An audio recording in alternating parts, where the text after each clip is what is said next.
So last month we got some really troubling news about the MTA. What's going on there? Well, yes, what is going on? I think all of us are wondering. Well, just really quickly, the MTA right now is in a fiscal crisis.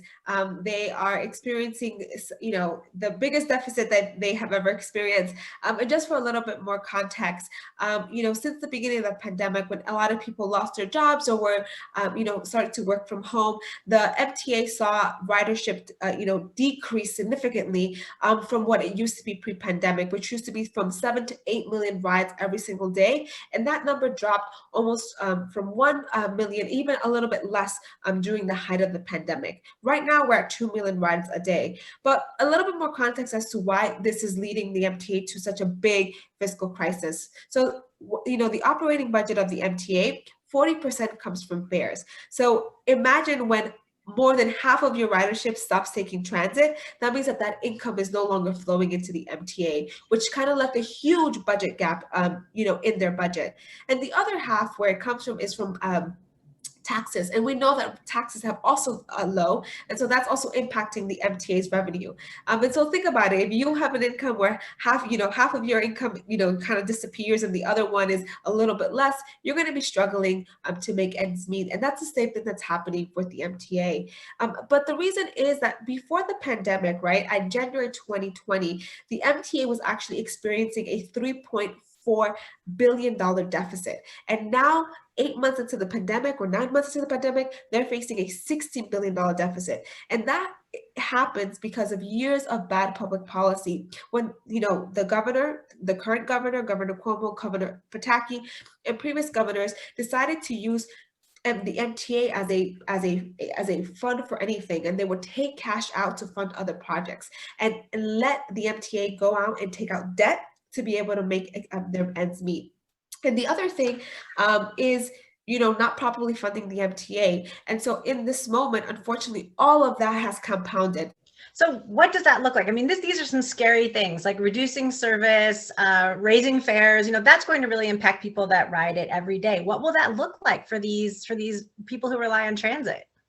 Well, New York City, without without the transit system, there is no New York City, right? Right now, subways are, we don't have 24-hour service, something that has been historic for the last 100 and so years.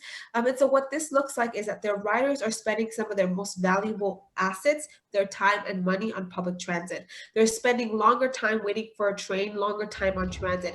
They will see their bus stops or their train line eliminated. In 2008, during the fiscal crisis, the MTA eliminated over almost 50 bus lines, leaving people with, their only option disappear. We also saw train lines disappear or be cut or rerouted. And so what this means is that right now who's on transit are working class New Yorkers, are essential workers, and people who are working in the service industry. So we're seeing people who are already carrying the burden and fighting against this pandemic, making sure that our shelves are stocked, making sure that we can go to the supermarket and buy the things that we need. They're going to have to carry the brunt, and they don't have that extra money or that extra time. And so what this is going to make is New York City will make it less equitable, and put the burden on the folks who need the most support, because we know that the wealthier white collar workers are moving out of New York City and are working from home, while that's not the case for those who are in transit.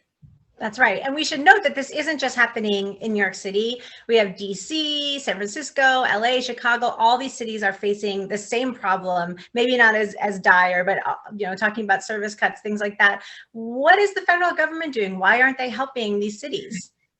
Well, look, I think we're all wondering, what is the federal government doing? And I think we're all waiting for them to do something. And, the unfortunate part is that right now, it's about politics, right? It's not about what's going to help the American people. It's not about what's going to help our country. And I think, unfortunately, the Senate Republican leadership, right, which includes Mitch McConnell, does not see transit as an important issue. And it's so important that people in DC and LA, in rural places where there is public transit, that they're calling their senators and they're calling their House of Representatives and telling them that they need to care about public transportation. Historically, Congress and the federal government does not interact with transit. So it makes sense why they're not thinking about it. So it's our responsibility to put it on their radar. And remember, we put these people into their positions, right? And so you should never feel bad about calling them and demanding what you have the right to do. And we should be calling them and telling them to prioritize public transportation and put politics aside, because our economy, our country's economy, and our city's economy is so dependent on the ability to move, mobility, access. And if our transit system is not working, we can see our economy tank along with it. So it's important that we call our federal government to act now.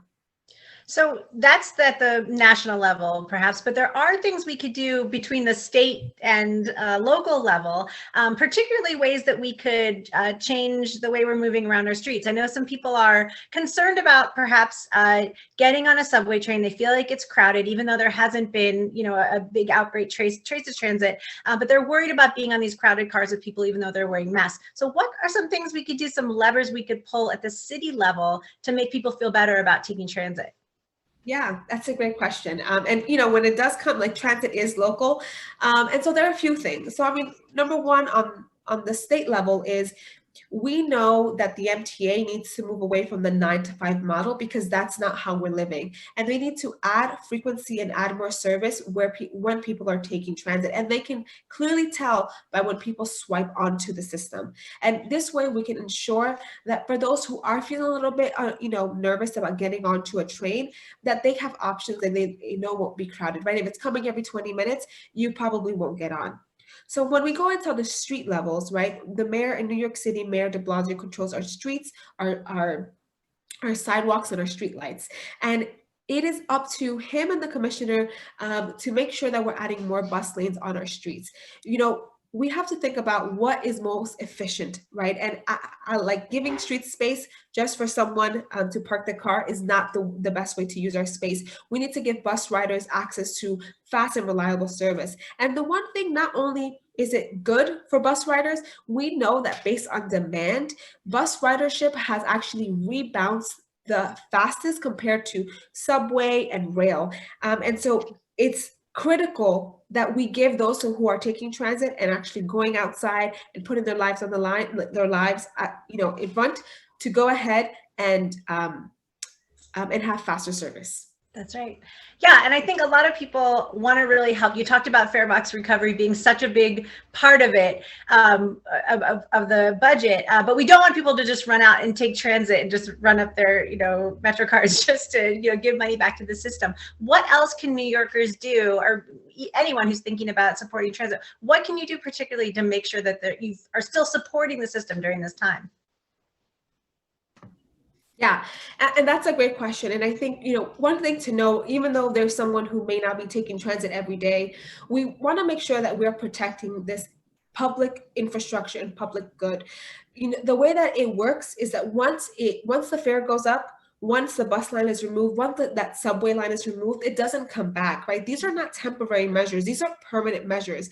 And, this pandemic that we're going through that has, brought so much pain and, and just has made us all shift, right? Not just us in the US, but globally, we know that this will be temporary.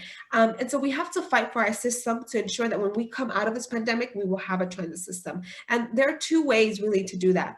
Number one is to contact your federal representative. So if you're in New York, that would be Senator Schumer and Senator Gillibrand, as well as, and also Mitch McConnell as the Senate leader, to tell them that they have to prioritize and fight for $32 billion for public transit funding.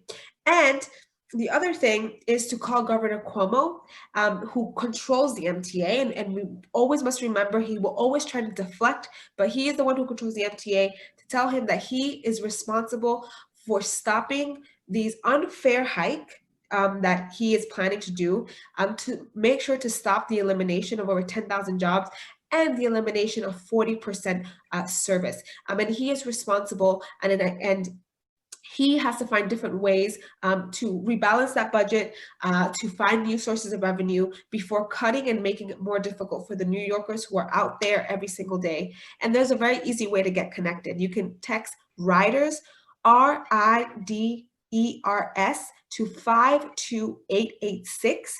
And once you send that text message, you'll be automatically connected to your representative to tell them your message. And that can work for anywhere in the country.